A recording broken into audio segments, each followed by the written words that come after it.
Our national democratic culture expresses itself energetically through robust discourse, boldly speaking truth to power and holding leadership to account. It is a tradition of fearless expression and vigorous public participation. This is who we are, and there is nothing anyone can do about it. We understand, therefore, that protests are always legitimate and permitted by the Constitution. Protests are conducted by citizens who are peaceful and unarmed. Assemblies, demonstrations, and picketing to advance constitutionalism, increase accountability, and defend the rule of law are constitutional imperatives. Conversely, mobilization in pursuit of criminal agenda, chaos and anarchy are explicitly forbidden because we all have a duty to defend our republic, our constitution, and the rights of all people. The government, in particular, must remain vigilant at all times against modern threats to the sovereignty and territorial integrity of our nation, as well as public order, peace, and security.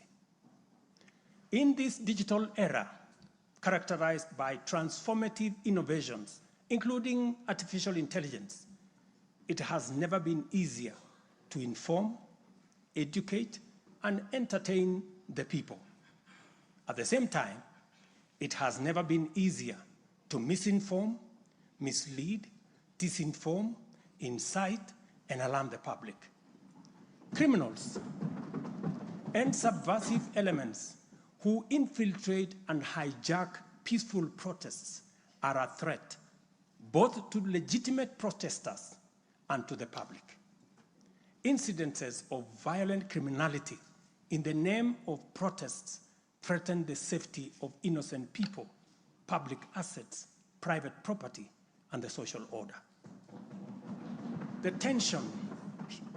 tension here is stark.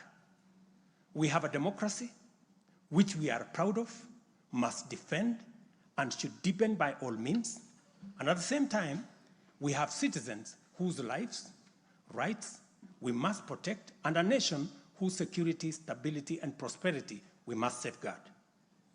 The task at hand is complicated if citizens and state agencies dilute the distinction between the lawful and the criminal, the just and the unjust, thereby making it difficult to tell protesters and security officers from bandits, gangsters, and criminals.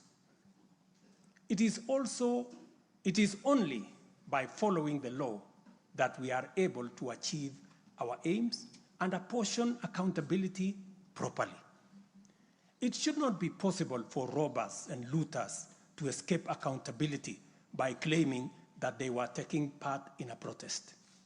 Likewise, it should not be possible for security officers to wound, maim, or even kill citizens and claim that they were engaging violent criminals. We all have a duty to make the necessary distinction and to do so clearly to protect democratic expression and guarantee public safety and security.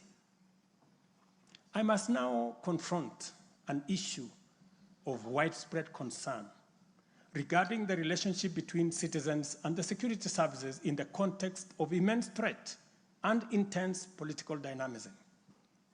Numerous allegations have been made concerning disappearance of people during protests. A number of these cases have been resolved, while others have been uncovered as fake news, undermining efforts to find genuine cases of missing persons. A good number of alleged disappearances have also turned out to be arrests made by police officers.